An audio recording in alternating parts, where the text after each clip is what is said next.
Greetings, Andy here again, and this one is from a trip I made yesterday to a record fair, which was sort of in relatively nearby city, Reading. It's about half an hour's drive, which purports to be the biggest record fair in the UK. I don't know whether that's true.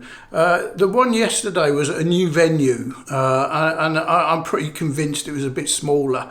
The little snippet I put on at the beginning was one hall, and it was actually across three. A bit difficult to take him in the other ones, and I reckon the others combined was a little bit bigger than the one you saw, so still a decent size.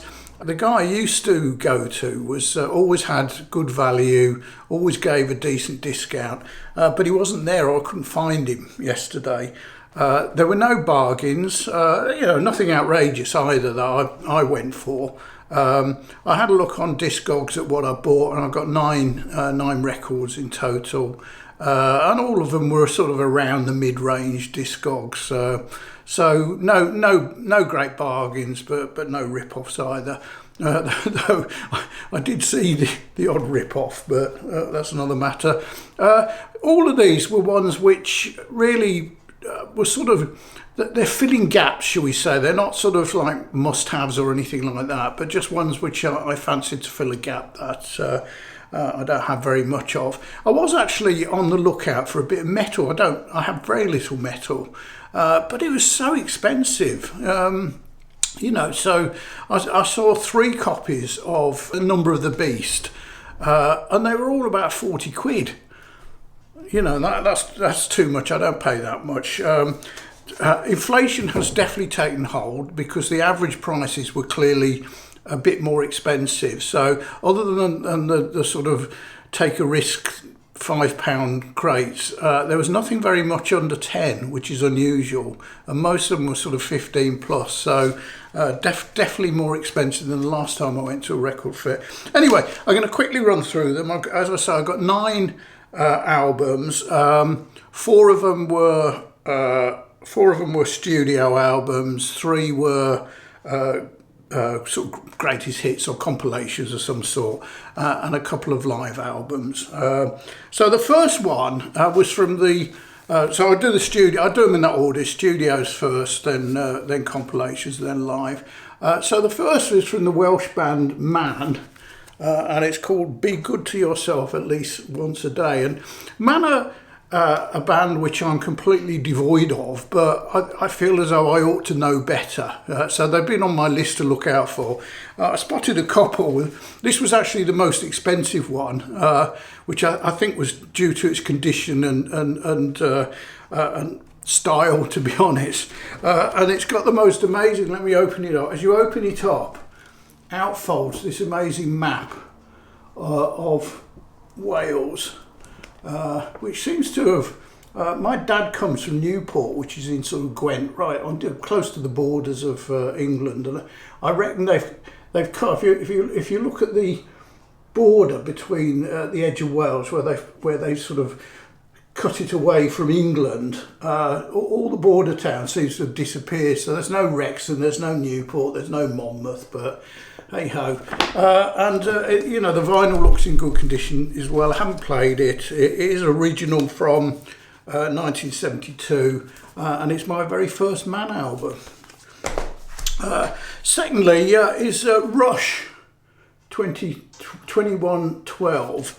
Now I never really got into Rush back in the day. There was something about Geddy Lee's sort of falsetto, high pitch vocals that I didn't like, but as I've got older, I've sort of grown to quite like them now. So they're on my list of albums to keep an eye open for if there's one at a reasonable price that I come across. So this again is filling my gap in my Rush collection, such as it is.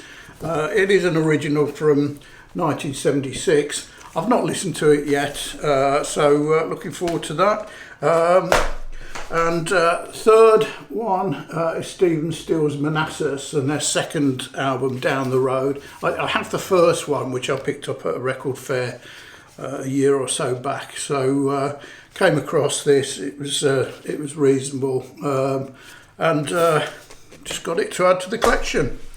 And the last of the studios I've got is a bit of sort of proggish from the early 70s, 72, and it's Focus and Focus 3.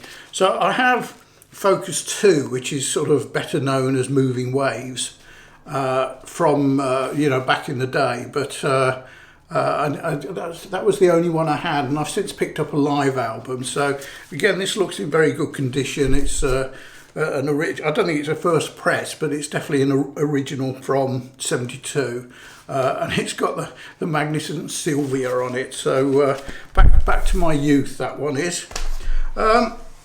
And to the compilations. The first actually came out in the early 80s, so this is an 82 original release, and it's the best of the Alex Harvey, the sensational Alex Harvey band, and it's a double, and it's got all the great ones on there. I think this obviously must have come out after Harvey died. He died in the early 80s.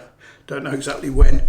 I have one album from theirs which I picked up a few months ago at a record fair, and that's filling a gap. I love the band, always have done. Somehow I never bought any of the records back in the day. And the same applies to this one, and it's Mott the Hoople Greatest Hits. And again, it's got all the crackers on there, all the young dudes, Honolulu Boogies, Hymn for the Dudes, Roll Away the Stone, Golden Age of Rock and Roll, Foxy Foxy, Ballad of Mott, all the way from Memphis, etc. So again, bizarrely, loved Mott, always did, never bought any of their records. Although I did buy a couple of singles back in the day, but they've long gone. Another gap in my vinyl. I've got plenty of his stuff on CD, but we're talking about Leonard Cohen, and a fabulous greatest hit. So it's got again Suzanne, Sisters of Mercy, So Long, Marianne, Bird on the Wild, Lady Midnight Paris. It's a proper greatest hits from his early days. This was, according to Discogs, this actually is a reissue, so I think the original came out in 76 and this is an 81 reissue, but looks in decent condition, filling a gap. And so to the live ones. First is Thin Lizzy, Live and Dangerous. Again, a band I've always liked but never had any of their albums. This is an original from 78 when it was released. It's a double, and it's got sort of Jailbreak, Rosalind Dancing in the Moonlight, Johnny the Fox, etc. Great album, filling a gap. And finally, last but not least, is the Mahavishnu Orchestra Live, Between Nothingness and Eternity. So this came out in 73. It was a live concert recorded in Central Park, New York. I like jazz fusion a lot, but I never have had any Mahavishnu. So it was there. This was the cheapest of the ones I got. So, I just put it in. So there you go. A haul of 9 records, as I say, filling gaps in my collection rather than necessarily sort of ones I've really wanted. No grails there. No super bargains, but, reasonable price. They all look in good condition, but time will tell when I play them all. Thanks for watching. Cheers.